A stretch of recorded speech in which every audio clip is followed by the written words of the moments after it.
Kuvendi i Shqipërisë i dha fund një diskutimi, debati, polemike, përplasje të gjatë lidhur me kërkesën për të autorizuar heqjen e lirisë së një deputeti. Dhe çështja e deputetes Belinda Balluku, sipas meje, sipas nesh, është një çështje e mbyllur. Kuvendi u shpreh, pasi trajtoi me shumë përgjegjësi dhe me kujdesin më të madh të gjithë çka ju vu në dispozicion, dhe nuk e autorizoi kërkesën me vlerësimin se kërkesa është në vazhdën e një kuturisjeje e cila nuk mund të vazhdoj pafundësisht, ku njerëzit trajtohen si të ishin mjete në dispozicion të luftës kundër korrupsionit, edhe kur nuk bëhet fjalë për korrupsion, edhe kur nuk bëhet fjalë për përvetësime për interesa personale, edhe kur nuk bëhet fjalë për ndonjë arsye që mund të pengojë zhvillimin e hetimeve,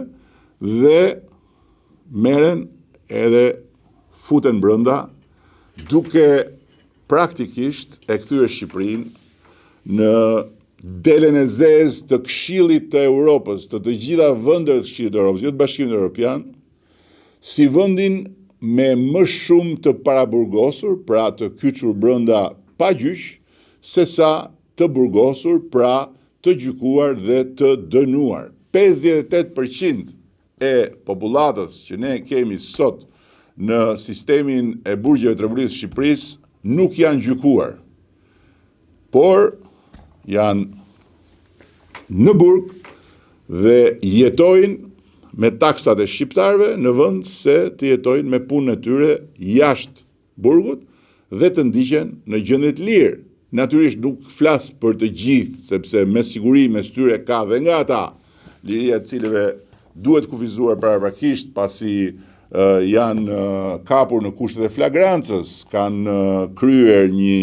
vepër të rëndë penale, janë shoqërisht të rrezikshëm e të tjera, por në tërësinë e vet, përderisa Këshilli i Evropës ka vënë alarmin për këtë çështje, ne nuk kemi se si jemi të shurdhët, dhe ndërkohë që nuk kemi mekanizma për të frenuar një tërësi veprimesh të kësaj natyre që janë vërtet të rënda dhe justifikohen, siç thot raporti i Këshillit të Evropës, me fjalë të përgjithshme, në këtë rast, me duart tona, ne nuk mund t'i bashkoheshim kësaj kuturisje. Deputeti është i barabartë përpara ligjit, kjo nuk diskutohet.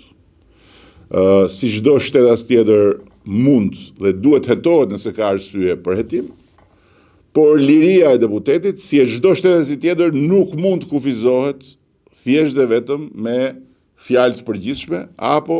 me teorinë që prokurori dhe gjykatësi janë të pavarur dhe ata bëjnë çfarë duan. Ata nuk mund të bëjnë çfarë të duan kur trokasin në derën e kuvendit, dhe kuvendi nuk mund të bëjë sikur nuk shikon, sikur nuk dëgjon, sikur nuk mendon, dhe të refuzoj të kryejë rolin e tij duke praktikisht mbrojtur dinjitetin e vet, dinjitetin e parlamentarëve të Republikës së Shqipërisë, që nuk mund të trajtohen si fajtor pa qenë të shpallur të tillë nga gjykata, dhe nuk mund të kufizohen në lirinë e tyre pa pasur asnjë kusht që të çon në këtë drejtim.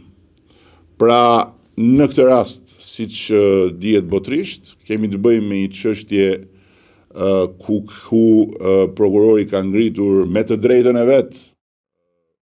dyshimin dhe ka nisur hetimin dhe ka pastaj ngritur akuzën për shkelje të barazisë në tendera rreth 6 vite më parë, dhe nga ana tjetër nuk ka akuzë për korrupsion, nuk ka akuzë për përvetësim fondesh, nuk ka asnjë skenë flagrance, asnjë provë që të çon në këtë drejtim. Dhe kodi i procedurës penale shumë i qartë. Mosdhënia e autorizimit për arrest nuk e pengon prokurorin të vijojë hetimin apo të kërkojë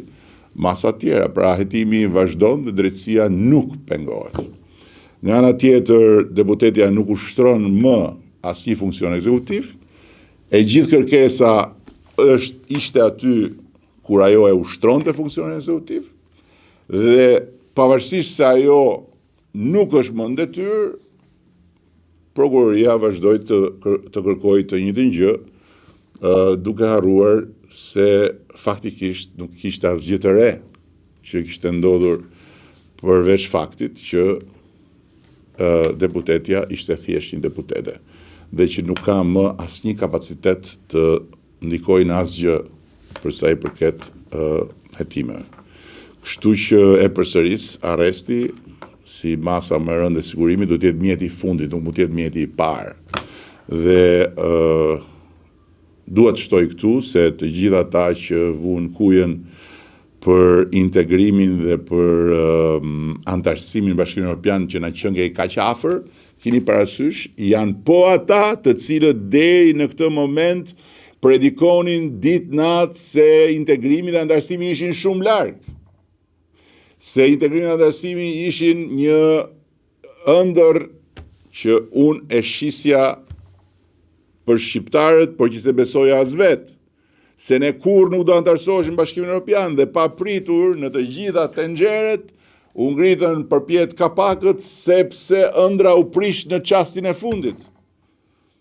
Këta janë në rastin më të mirë qesharak, në rastin më të keq janë jo vetëm ignorant, po janë dhe shumë të ligjë. Por unë ju siguroj që në asnjë mënyrë rruga jonë drejt antarësimit nuk është bllokuar dhe nuk do të bllokohet për këtë shkak. Është e vërtetë që kemi pasur një diskutim shumë konstruktiv me disa partnerë, të cilët kanë një opinion të ndryshëm, të cilët kanë komplet një tjetër qasje në imunitetin në vendet e tyre, sepse në vendet e tyre nuk fillon dot asnjë hetim pa marrë një herë autorizimin e parlamentit. Ne nuk kemi imunitet të kësaj natyre në Shqipëri, ne kemi vetëm garanci për mbrojtjen e lirisë së deputetëve dhe kaq. Të tjerat, kur thoshte atë Gjerfishta, janë dokra hini.